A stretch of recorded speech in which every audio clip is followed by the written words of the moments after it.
tonight's host for this event. I'd like to add a few comments. As good as the introduction was yesterday, I think there are a few more things that are worth saying from my point of view. Leong and I are exact contemporaries in terms of the field, and our paths have crossed many, many times over the years. 4 or 5 brief points. The first is that it's not always recognized what a terrific historian of religion Leong is. His very first book, which was based on his dissertation, Myth, Drama, and the Politics of David's Dance, he offered a discussion of the god Ale underlying the narrative of the Shiloh story at the beginning of 1 Samuel, which even unto this day, as we say in the biblical field, I still think is brilliant. It is more known to all of you what a leading philologist Leong has been in our field for decades. This is not just for those of you who have worked through his grammar of biblical Hebrew, but in all of his work, it is literally star-studded achievements. I'd also state the obvious, which is Leong is a leading commentator in the entire area of wisdom literature. And this is important because wisdom literature historically has been somewhat understudied and underappreciated in our field. And I think Leong's commentaries on Ecclesiastes, on Job 1 to 24, I look forward to the rest, and also to his Daniel commentary as well, have really lifted up the field, the quality of the field of the study of wisdom literature. He's also contributed in areas that you might not associate with his name, a lovely set of translations of extra-biblical West Semitic texts pertaining to prophecy. He's also a major figure in the Encyclopedia of the Bible and its reception, maybe a title you don't like anymore, but this has been an incredibly influential work. And again, as an emerging area, Leong has been a major figure in yet that field as well. And finally, to remember that he has worked hard not only here at the seminary, but also for the church more widely. He was the editor of an important 1996 volume, Homosexuality and Christian Community. So the breadth and the depth is hard to match, I would dare say, and it makes me very proud that you're here. I welcome Choon-Leong Seow.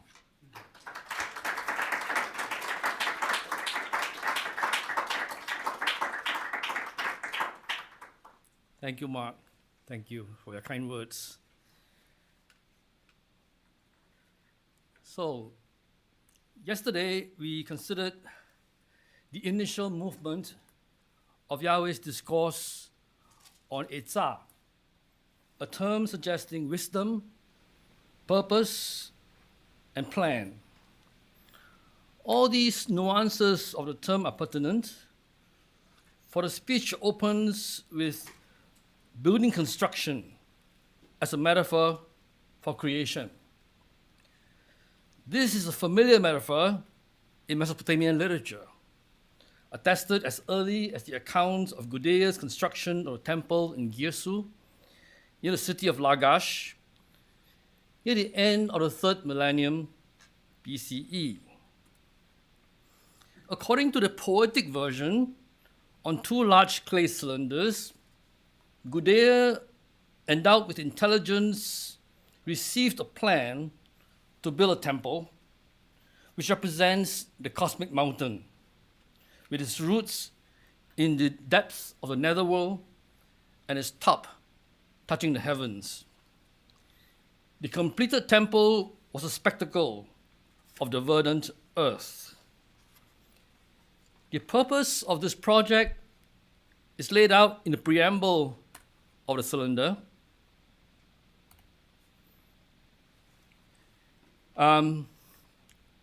Here we have some terms repeated. The repetition of words and sounds in the Sumerian text plays out the abundant and unceasing flow of water towards Lagash, and the overflowing of Enlil's Shah, a polyvalent term meaning heart, will, purpose, intention. It's a polysemous term that hints at a surfeit of meaning that also plays out the superfluity of the project. This term Shah runs like a through line throughout the poem. This purposefulness is reinforced by the repetition of the Sumerian particle nam, which is translated, indeed, it's very difficult to translate this term. It's a term for destiny, purposefulness. The superfluity is salutary, for it brings sweet water to Lagash and the all-sumer, sustaining life and bringing prosperity to humankind, beginning with the city. Gudea's divine counterpart in the project, Enki, Lord Earth, the crafty god, the divine architect, typically appears in iconography as standing on a cosmic mountain.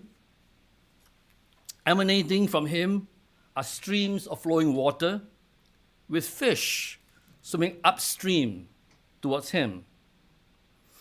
Corroborating the importance of water in cosmology are iconographic representation of Gudea. And here, notice Gudea holds a vessel overflowing with water. And on the side, you see that there's a vessel too at the bottom. And fish swimming upstream to Gudea, just as fish swim upstream to his Enki. You get a point. Gudea is the equivalent of Enki on earth. Such visual displays, intended for the public eye, present a human temple builder as the earthly counterpart of the divine creator, the imago Dei, a provider of abundant water. In light of the antecedent cosmology, one should not be surprised to find now in Yahweh's discourse a movement, a central, pivotal movement on meteorological phenomena, with allusions to many manifestations of water. The sequence, as well as the fact that this is a central movement, indicate the importance of this design. This is part of the message of Yahweh's Etzah. Coming at the heels of the initial movement, which is neatly structured, as we suggested last night, we are surprised to find the structure elusive. I worked on it for a long time. I could not find the structure. Commentators have proposed a great variety of structures, but none has been convincing. Then it dawned on me, it's about phenomena. You're not supposed to have structure. Phenomena are supposed to be unpredictable. Indeed, the lack of discernible structure may well be its design. This is not to say that the movement is haphazard. It is not. An obvious clue of intentionality is in a cluster of infinitives in verses 26 and 27, stating the purpose of the downpour: to rain, to satisfy, to cause the crops to sprout. We may therefore consider verses 25 to 27 to be the turning point. It's the culmination of the first half, the turning point of the movement. The explicit statement of purpose at the heart of the central movement of this divine discourse on cosmic Etzah. Leading to this high point are various natural phenomena.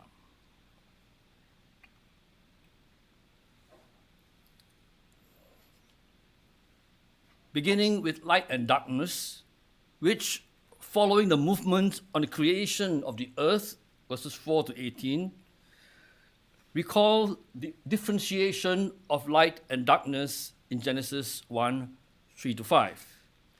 Light and darkness seem to have their own domains, even though their locations are unknown. In fact, the text is not entirely clear, for the pronoun it or its appears 4 times, but we're not sure what it means each time. Whether it refers to light or it refers to darkness, we cannot tell for sure. The ambiguity underscores the point of these couplets, that one does not know such things. So ambiguity is part of poetry. Then there are celestial repositories, storehouses, arsenals of snow and hail. They're all various phenomena. Elsewhere in the Bible, we learn of repositories of goodness from on high in the form of rain in due season, Deuteronomy 28:12. But conversely, also of repositories for weapons for divine affliction, Deuteronomy 34-35, and Jeremiah 50:25. There are as well repositories for wind, mist, lightning, thunder, all as part of the arsenal at God's disposal. We find various places in the Hebrew Bible. All these belong to an ancient and pervasive tradition of God as a warrior and a storm god. This is an apt image of Yahweh, who is, after all, answering Job by way of a storm wind. This tradition in Israel is continuous with the ancient Levantine myth, and Ugaritic especially, most elaborately fleshed out in the portrayals of the storm deity Baal in Ugaritic mythology. Particularly tantalizing for this passage is an Ugaritic hymn referring to Baal's arsenal of thunder, lightning, dew, rays, drizzle, and torrent. We note as well in the Enuma Elish, the Babylonian creation story, Marduk also wields an arsenal of meteorological weapons, including lightning, violent rain, dust storms, flood, and all manner of wind. The depiction of Yahweh as a divine warrior says nothing of the specific purposes of these meteorological phenomena, only that they are at the deity's disposal. In fact, we have similar illustration in a tile with clouds, bags of clouds in the sky, as if they were part of the arsenal for the storm god to use. As John Chrysostom noted long ago in the 4th century, the point is not that there are such repositories, but that these elements of nature are readily available for divine deployment, whether for human benefit or conversely for their affliction, and both are providential. Similarly, in the 11th century CE, the Jewish poet Solomon ibn Gabirol, in his liturgical poem Keter Malkut, Royal Crown, speaks of the celestial repositories, storehouses for life and salvation on the one hand, and storehouses for retribution on the other hand. These are repositories for God's use in mercy or in judgment, says Ibn Gabirol. The reference to the torrential rain is the climax and the center of the movement. The reference to torrential rain implies intentionality. For the Hebrew for channel is use of trenches, aqueduct, and irrigation canals. The term bespeaks containment and management of the torrents. The beneficence of the torrents in verse 25 leads to a threefold statement of their purpose, indicated by 3 Hebrew infinitives: to rain, to satisfy, and to cause to sprout. Most remarkably, land and desert in verse 26 are without any person, without any human in it. The Hebrew is in fact stronger. Without any human whatsoever. Without any human, without any person whatsoever. The emphasis on absence of humanity is astounding. For in all other references to rain in the Bible, human beings are in view. The Bible's view of rain, Bible's theology of rain is anthropocentric. They may be for the benefits of humans. Humans may be beneficiaries of the rain's rejuvenating potential, or rain may cause suffering when it is withheld, or when it is unleashed with deadly power. In any case, it's always about human beings, whether for their blessings or for their punishment. Thus, while the dominant theology of rain in Israel is human-centered, this passage radically decenters humankind. This categorical denial of human presence is disconcerting, for this is the only mention of humanity in the entire divine discourse. The only mention of human being is that they don't count. It's an astounding claim. Humanity is completely irrelevant in this image of divine providence. Reinforcing this decentering of humanity, the purpose of downpour is to satisfy, a verb used often of those deprived of sustenance. Elsewhere, when the earth is parched, Yahweh intervenes to satisfy human needs, transforming them, not a parched land, transforming them into a beautiful garden. You shall be like a well-watered garden. The land is parched, but a human being is transformed. See, it's very human-centered. You shall be like a well-watered garden, like a source of water that never fails. This is the theology of rain in the Bible. In contrast to this human-centered formulation, Yahweh's purpose in this case is to satisfy not human beings, but an uninhabited land. Elsewhere, the designation desolate wasteland, Hebrew shoah u'mashoah, designation for ruins that people dreaded. In fact, shoah u'mashoah occurs in 30 verse 3 in reference to the sorry plight of those who are cast out of human society, who are desperate, who are vagrants, who are renegades, and unwanted by other people. But this is where God brings rain. It is precisely this undesirable, desperate space outside human society the abundant downpour is to satisfy, and to cause vegetation to spring forth, language that recalls Genesis 1:11 and 2 verse 9 and elsewhere, of creation and recreation. So the poet has moved from the dark netherworld at the end of the preceding movement to light and darkness in verses 12 to 20, and now to the emergence of greenery. It is a new creation, it seems, and reminiscent of the primordial transformation of the earth that had once been tohu vavohu, vacuous and void. As in the beginning, when the earth burst forth with greenery, apart from human existence, the desolate land burst forth with verdure, apart from the presence of humankind. This new creation is local, but it is no less creative an event. Yahweh then raises a peculiar set of questions regarding the origin of various forms of precipitation. Doing so curiously through the metaphors of parentage and birth. The pairing of a fictive couple, male in verse 28, female in verse 29, prompted rabbis in antiquity to suggest that it takes water from above, which is male, and water from below, which is female, to beget vegetation on earth. So Genesis Rabbah 13 and 14.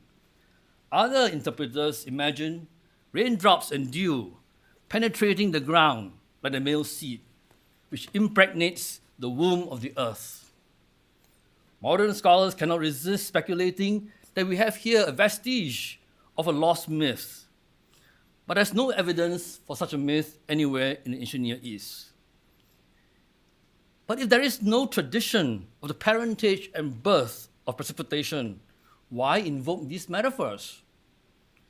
These metaphors seem irrelevant in the context.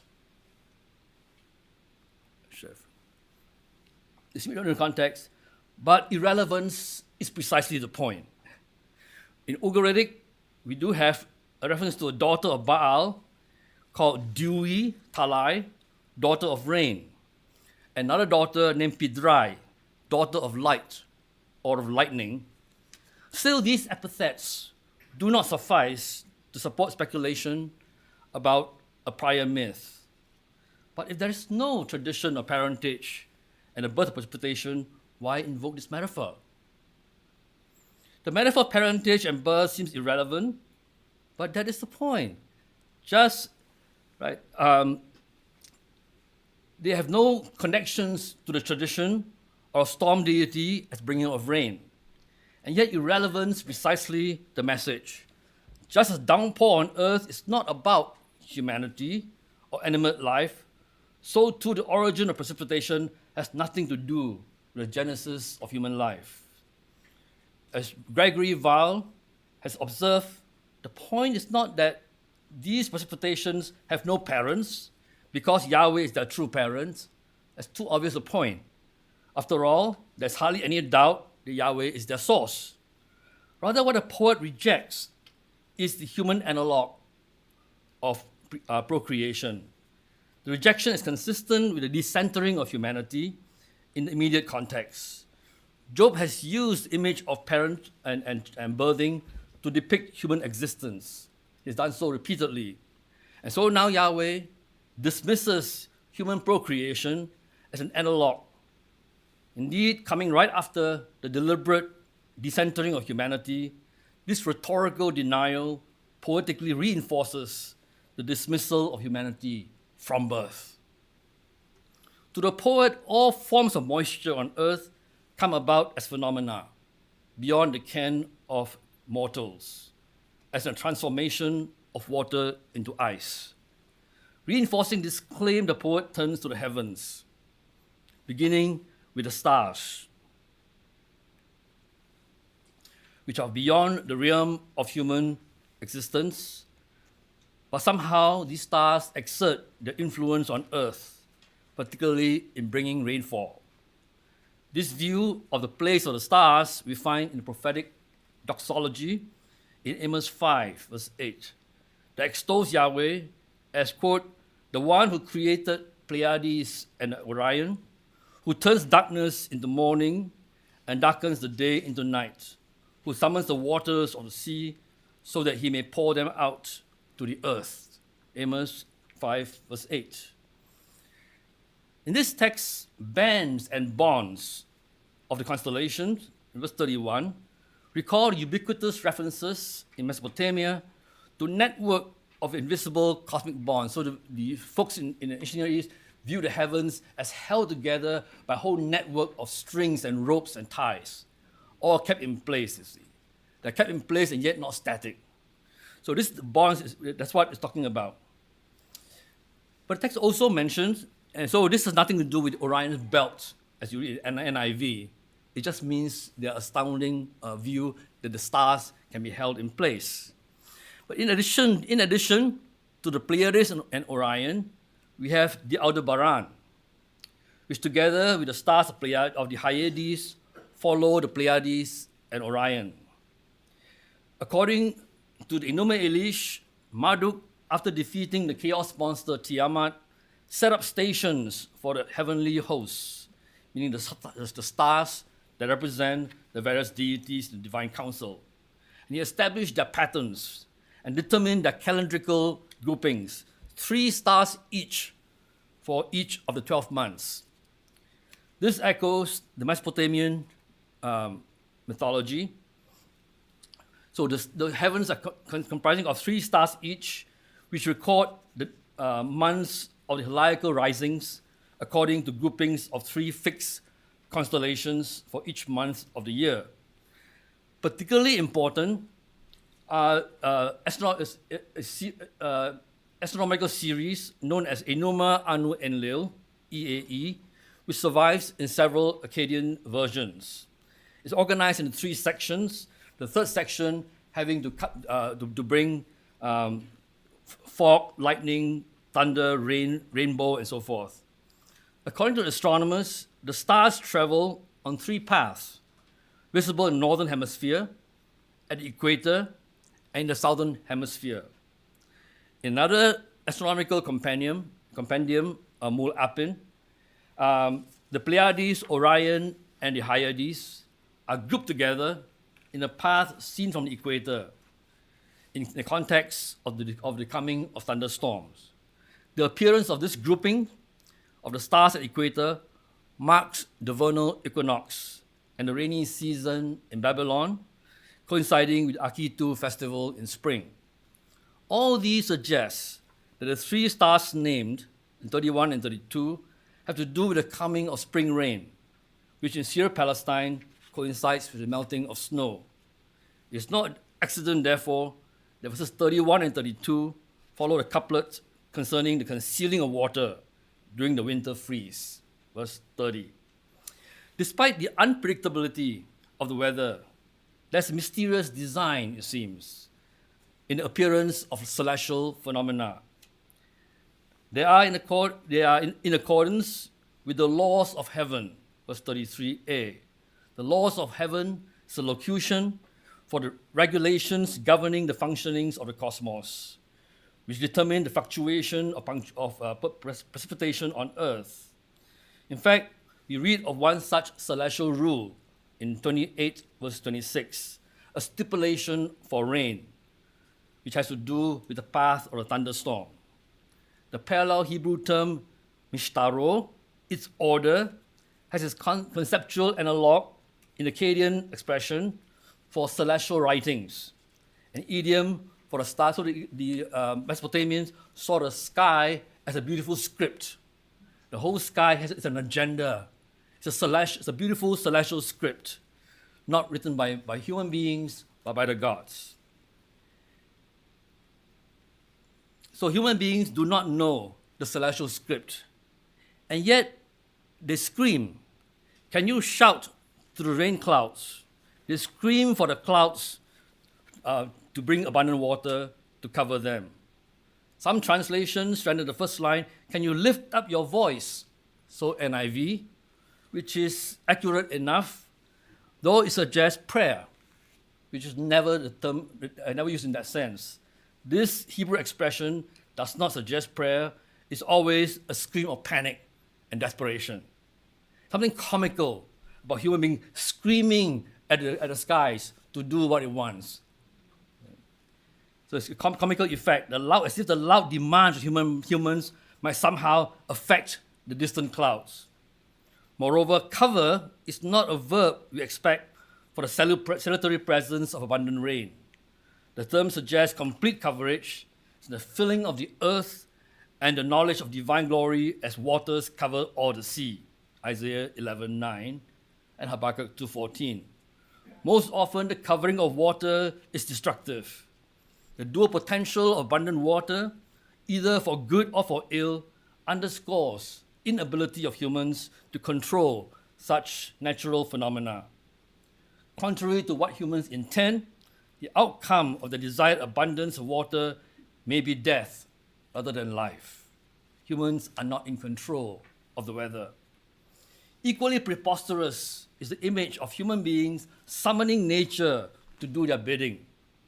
The language echoes the portrayal of a storm theophany, where the divine warrior dispatches his arrows, dispatches the lightning flashes in his service. Psalm 18:14 and Psalm 44 verse 6. The poet, however, heightens the imagery by personifying the lightning flashes who respond to the commission by expressing their readiness to comply. Here we are, as if to say, at your service. We may compare this expression with various call narratives, as in the immediate response of Isaiah to his commission. Who shall I send? Here am I, send me. So humans imagine that they can tell lightning to do their bidding that way. The next couplet, verse 36, is complicated. It's challenging because there are two obscure terms, tuhot and sekvi. The first term is attested in Psalm 51, verse 8, where it refers to the viscera. The parallel line in Psalm 51:8 suggests it has to do with wisdom. It is something secret. I take it to be esoteric wisdom, hidden in the viscera. I take this to mean it is not public knowledge, not public wisdom, but what is known personally, perhaps a circumlocution for what we call gut feeling. an individual's instinct for truth, as in one's intuition. The second term, sekvi, appears nowhere else in the Hebrew Bible, but the root is familiar from the term maskit, image, often used of mental images, that is to say, imagination. So I take this pair of terms to quote and sekvi to suggest intuition as wisdom and imagination as understanding. The Creator has bestowed in humanity ways of knowing that are subjective, whether emotional or intellectual, whether intuitive or imaginative. Yet, these ways of knowing do not apply to the celestial elements. Wisdom is a catchword that links verse 36 to 37. Despite the gift of wisdom and understanding, as intuition and imagination, no human can access and manipulate the celestial elements to accommodate terrestrial interests. As in the rhetorical questions in verses 31 and 35, the portrayal of the exercise of wisdom is absolutely preposterous. The poet portrays someone who imagines having the ability to take stock of the resources in the ethereal heaven, as if the clouds were water-filled amphorae, water-filled vessels that one might just push over, tilt to cause rain to come. You can count the vessels and push them over to have to bring rain on earth. You remember this image of Gudea with a vessel. From the same site, we have this basin of goddesses. This is a basin apparently gifted by Gudea to the city to remind them of his beneficence in providing water. So humans imagine themselves being able to provide these vessels of water to bring rain at any time. At this point, one expects the text to indicate the outcome of the performance of the poet imagined in verse 37. Perhaps we imagine how the downpour of abundant rain will soften the parched earth, as in Psalm 65, 9 to 10. This is a pattern that we find in Ugaritic mythology, which represents the dry season as indicative of the demise of the storm god Baal and the triumph of deified death, thus jeopardizing the survival of the multitudes. The parched furrows of once fertile terrain bespeaks the absence of the storm god. Conversely, the return of rain will signal the revivification of Baal, the lord of the earth. Baal's triumphant return in myth coincides with the onset of a season of rain, which in Israel culminates in the late autumn in the heavy rainfall that softens the ground for cultivation. The trope of the celestial downpour in verse 37 harks back to the downpour in 25 to 27, which culminates the first half of the poetic movement. Some interpreters therefore regard this duplication as indicative of seasonal rainfall, 25 to 27 reflecting spring, 37 to 38 reflecting autumn. There are indeed two seasons of rain in Israel, with heavier rains in autumn and lighter rain in spring, but this is not a distinction the text makes. Moreover, the terms for precipitation in each case do not give one confidence regarding their seasons. Rather, these scenarios in the two portions of the poetic movements are different insofar as one is indicative, that is, one is factual, the other is interrogative, it is in question. Those in first half, celestial downpour in 25-27 is an act of God.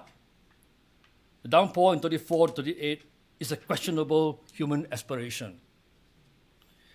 The abundant rain in 25-27 saturates the desolate land where human beings are distinctly absent. Read in this light, verses 34-38 portrays mortals who are excluded as beneficiaries of rain, nonetheless aspiring to secure this divine. So if you're not going to give us rain, we're going to bring it about ourselves anyway. We're going to scream for it to come down. We're going to command it. We're going to pour it. So second half kind of makes fun of human beings who try to get this benefit anyway. But they fail.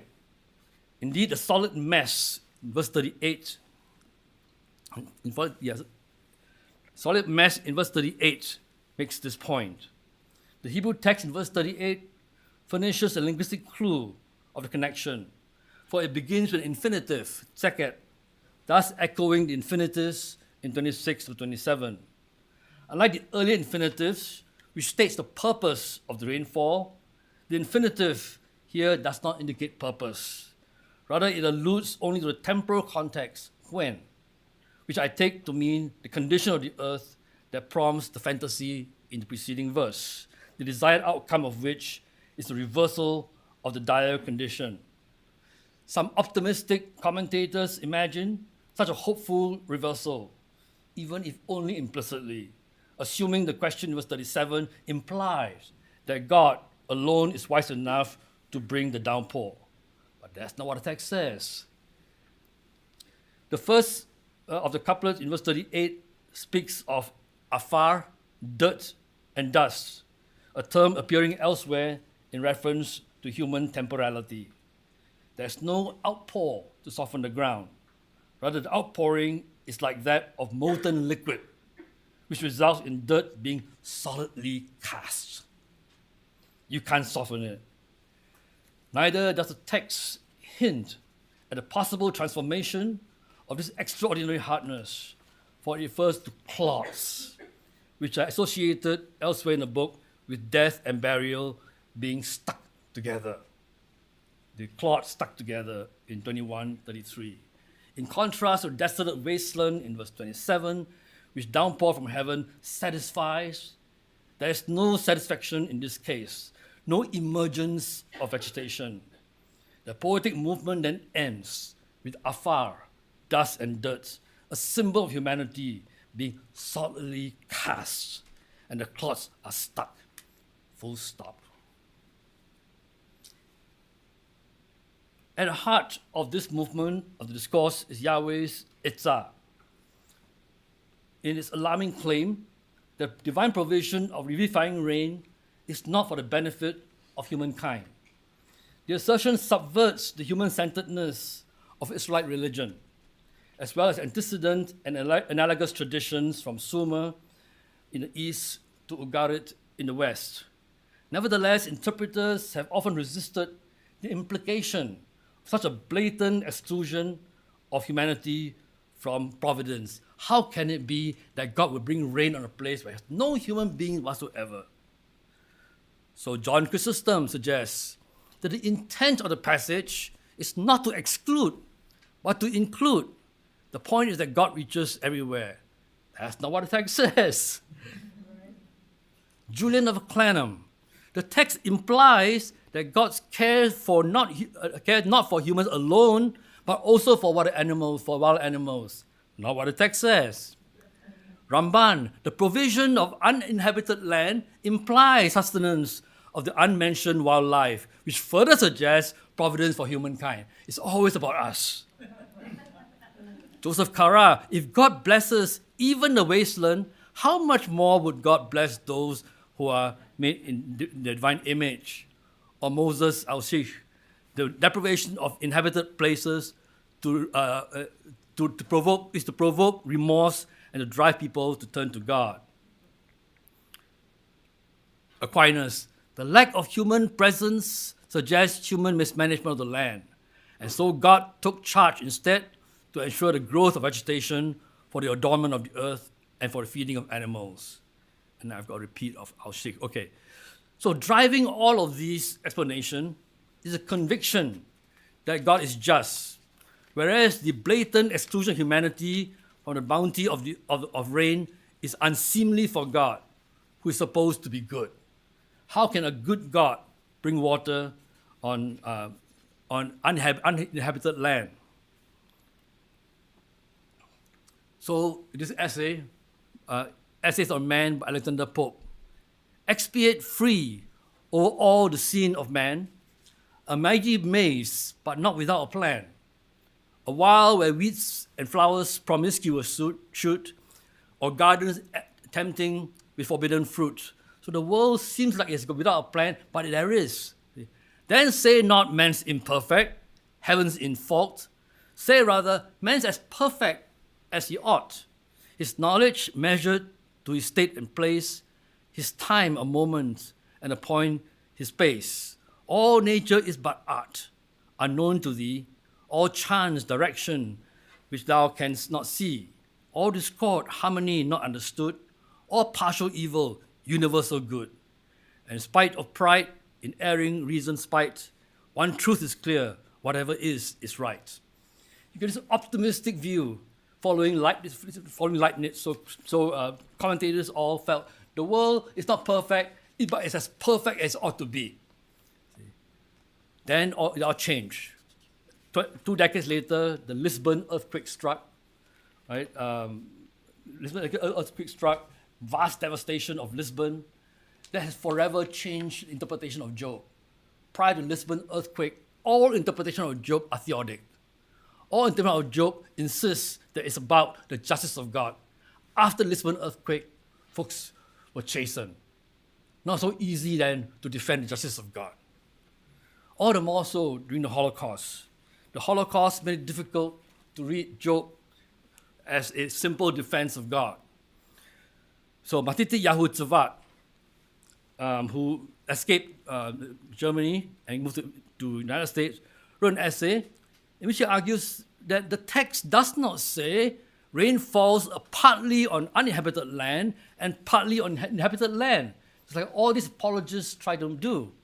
All that seems clear from the text is that God causes rain, which is critical for human survival, to pour, quote, wasted on land uninhabited and uninhabitable. What we have in this passage, says Tzvat, is a polemic against biblical view that rain is a tool of divine retribution. Whereas here it falls gratuitously on the desert where it has no relevance for man. The passage is amoral, for it demoralizes the world.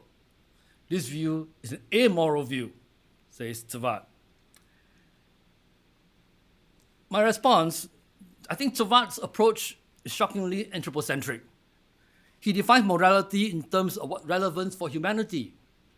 If it's not relevant for humanity, then it is not good. Benefit for humanity, or lack thereof, is inadequate, in my view, as a criterion by which to determine what is good or not good, just or unjust. One cannot define divine character in terms of human self-interest, or even in terms of human existence. Tzvat is right, I believe, that the text says nothing about the impact of rain upon inhabited land, as theodic interpreters have presupposed. And yet, the text does not declare uninhabited land uninhabitable, which Tzvat assumes.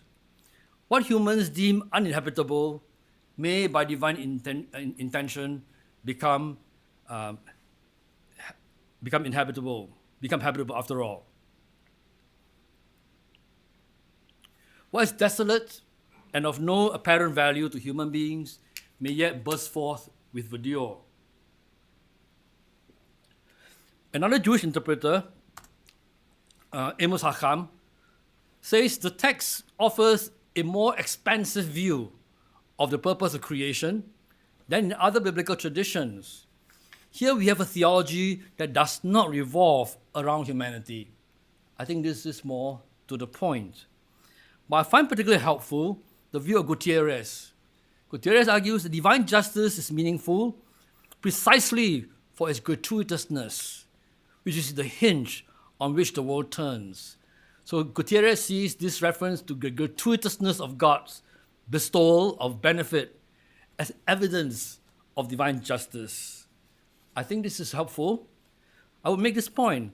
The gratuitousness of God's bestowal of good in unexpected places stands in contrast to the gratuitousness of God in the prologue, where God astoundingly acknowledges responsibility for destroying Job gratuitously. Right? So at the beginning of the book, God acknowledges, I destroyed Job for no reason. And now we read about a God who gives for no reason. That admission by God has troubled interpreters throughout history, because it undercuts human experience of divine goodness. And yet, it's set in tension with such maleficent gratuitousness in 2:3. Is this beneficent gratuitousness in chapter 38? This gratuitousness vivifies rather than destroys. Human response to the equivocal gratuitousness of God is the key theoethical question posed at the beginning of the book. Has Job feared God gratuitously? Is disinterested piety possible? Or should piety be a favor to God, subject to human judgment of God's goodness? As I tell my students, do you worship God because God is God, or you worship God because God's a good boy, that God will do your bidding? Do we worship God because God will behave as we think God ought to behave? An issue in the book is the freedom of humans to respond to God, to a God who is utterly free, a God who afflicts people so gratuitously, but also who provides so gratuitously. Read this way, the center of Yahweh's discourse in 38, 25, 27 is a theological high point of the book. I think this is the answer to the problem raised at the beginning of the book. The portrayal of God in this central movement of Yahweh's discourse is neither static nor singular. The poet does not focus exclusively on the provision of abundant water, whether for human benefit or not. Moreover, there are many forms of precipitation, some overwhelming, like floods, others that seem insignificant, like frost. Some are dangerous, like hail. Others conceal potential good, like snow. There are also meteorological elements that seem to have nothing to do with water, including some that are oppressive and destructive, like the east wind, or are terrifying and dangerous, like lightning. The various elements of nature that are at God's disposal may be salutary, or they may bring suffering and death. Perhaps the preponderance of precipitations that are obviously vivifying, or potentially so, may give us some comfort, though no assurance against the dreadful and devastating elements that still loom. Such is the world in which humans live and thrive, but also suffer, often inexplicably. Amid all the uncertainties, however, the poet presents a God as one whose providence is gratuitous. In this view, the gratuitous provision of bounty for uninhabited land is not meaningless. It is purposeful, the purposeful testimony to the freedom of the Creator to create ever anew out of what is vacuous and void.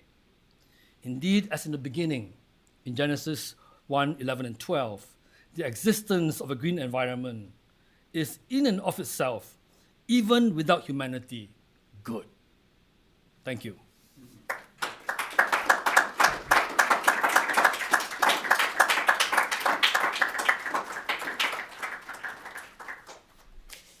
Certainly have time for questions.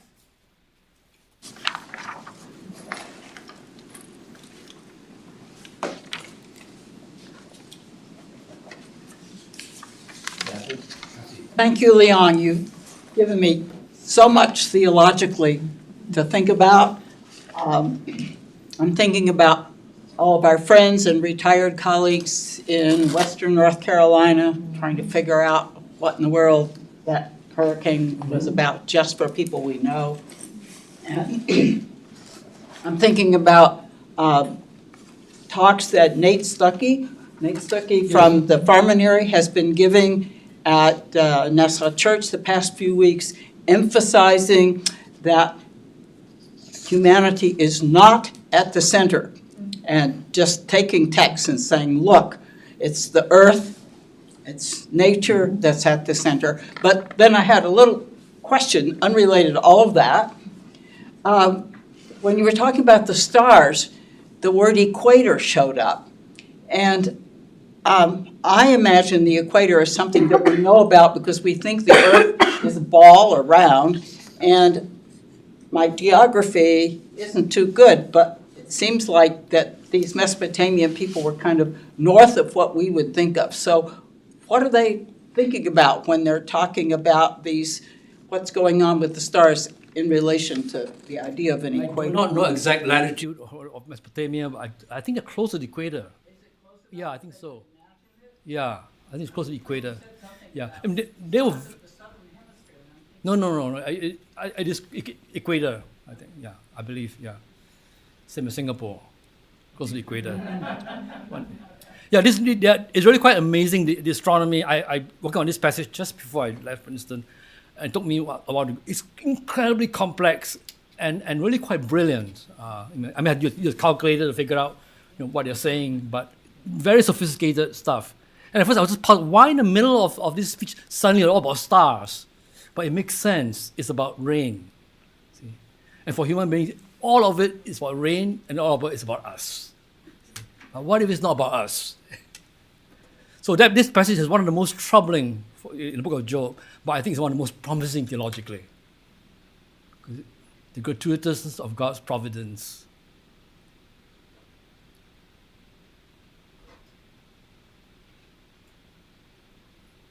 Dennis. Yes, thank you, Leon. Really wonderful.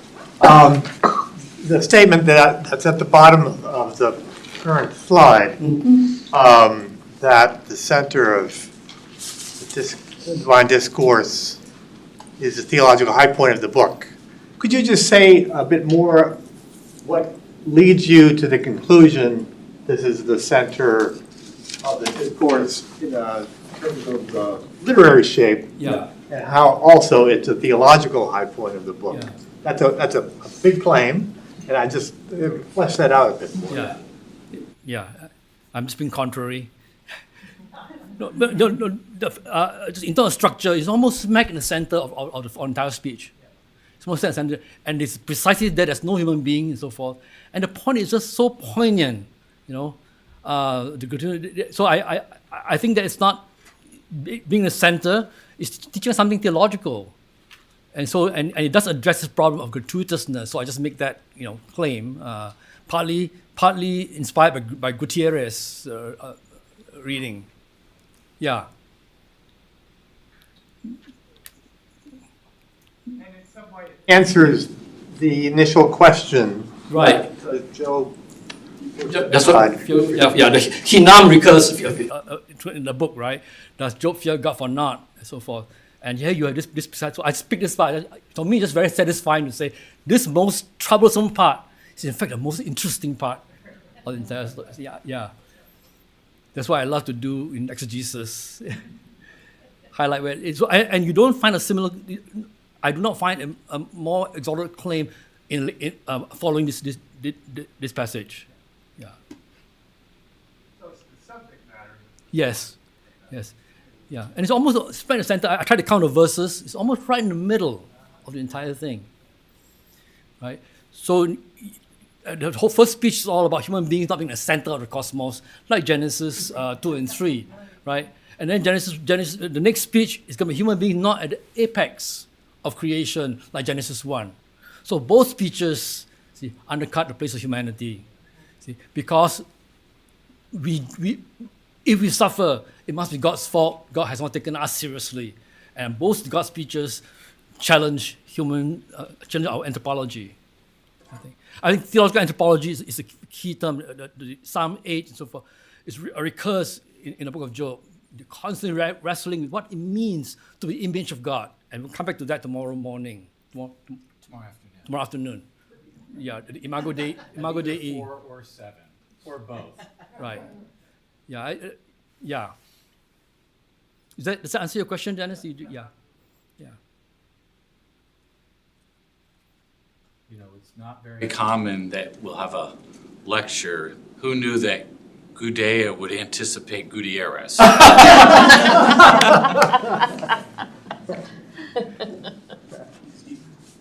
Melody. I guess I was sort of remembering the question that one of the very smart students posed at the end of last question. It was about tone, right? What tone do you imagine God's taking in this passage? And you didn't answer it. And in the beginning, I thought, oh, you were hitting like dismissiveness really hard, or God takes this. yeah. But it's this irony, right? Because God is addressing Job, and yet with a tone that goes beyond dismissiveness. Yeah, he's talking back to Job, right? I mean, and the tone pretty much picks up Job's language. Job's pretty sarcastic in talking about the cosmos, and Job's pretty sarcastic in talking about cosmos to Job.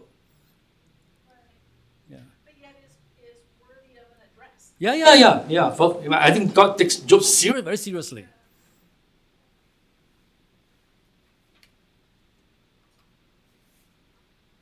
My name's Brenna, a second-year MDiv student. How might the structure or lack thereof inform this idea of gratuitousness? What? How might the lack of structure of this particular section inform the idea of gratuitousness? Ooh. That's an interesting question. I didn't think about that. That's interesting to think about, yeah. That makes sense. Yeah, I so wanted to have to find structure. You know, after I find this neat structure in one, to come to the second part, it had no structure. It's hard to deal with that. But thank you for the point. I'll think about it. That was thinking about. And yet it is not without structure. It's not obvious, right? Because there's a high point, there are two halves. There's something there, yeah. But it's nothing like the first part. And that's where the cosmos is. There is design and there is undesigned. That's the way the world is. But the point about gratuitousness, that's worth thinking about.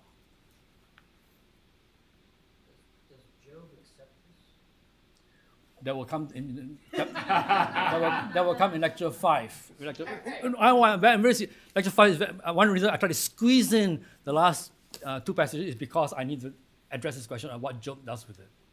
Yeah. So lecture 5. We'll talk about it. For sure.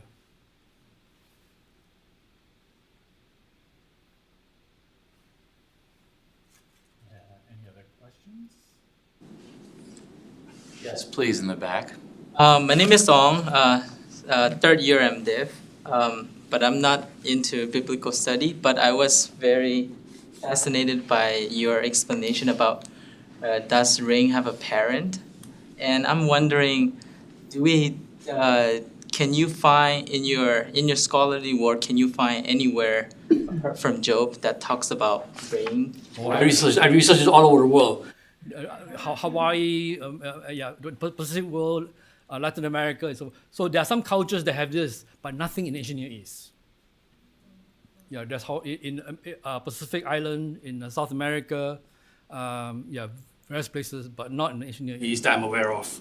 So how about even in Hebrew, like, does it specifically talk about the way you explain about like, from above is a father and then...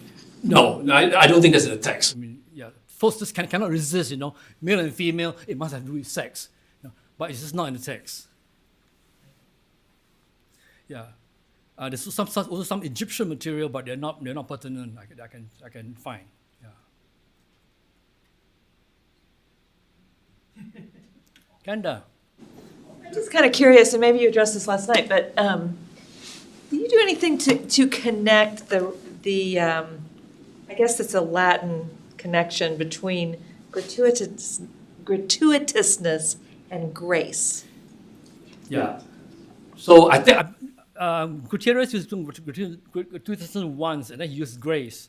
I didn't want to do that because I was using Gutierrez to respond to Tzvat, a Jew who escaped Holocaust to come. I didn't want to use a Christian term in a critique of a Jew.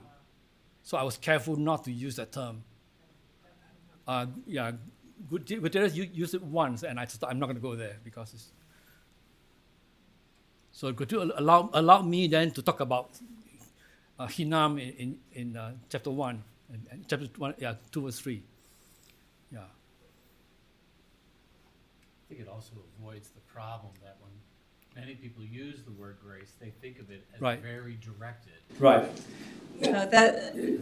This is... Right. And it doesn't allow with the play I want, with the with Hinam in chapter, in the prologue.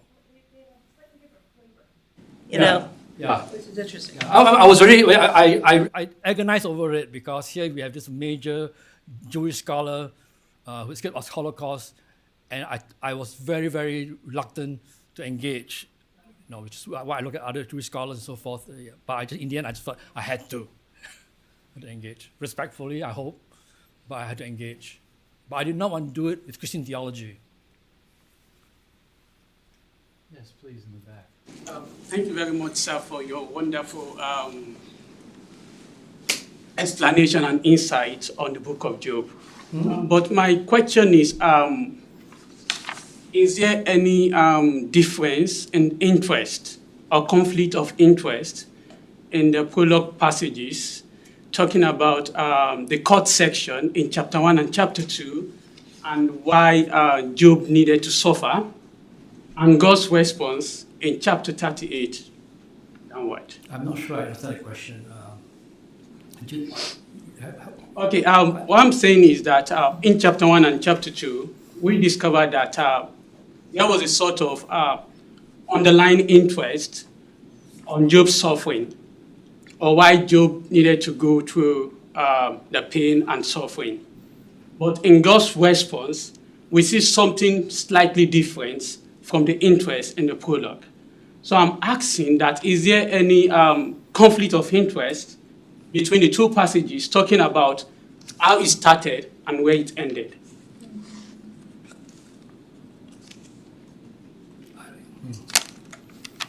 Pretty big question. Yeah, but I'm not sure. Yeah. I'm not sure exactly how to answer it because yes. Maybe it's something I'd come back to. So I'm going to come back to the prologue in lecture 5 again, and maybe that would attend to issues somewhat. Yeah. All right. Now I'm not sure how at this point to address it, but when I get to the epilogue, I'm going to come back to the prologue, and maybe that would help. Yeah. I mean, if anything, the prologue does tell readers that Job doesn't know what's going on. I mean, whether you like the paradigm or not of the divine counsel and the Satan in the prologue, it's showing that Job doesn't really know everything about God. And in a way, I think the epilogue reinforces that for humanity as a whole, and Job in that sense stands in for humanity's own lack of understanding of God. Yeah, so Job and the friends do not know what happened. We know more than Job and the friends do, right? So we know what happened in the prologue, but Job was searched his conscience. He's sure he's not done nothing wrong, but he's not absolutely certain either. See, we are the ones who know. See, right? The omniscient narrator has allowed us this secret that Job did not know.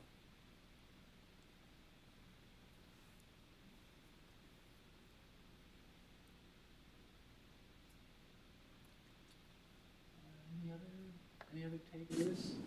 Any more former colleagues who would like to? Make enough trouble already? I do appreciate our colleagues coming. Thank you. Well, if not, let us thank Professor Seow for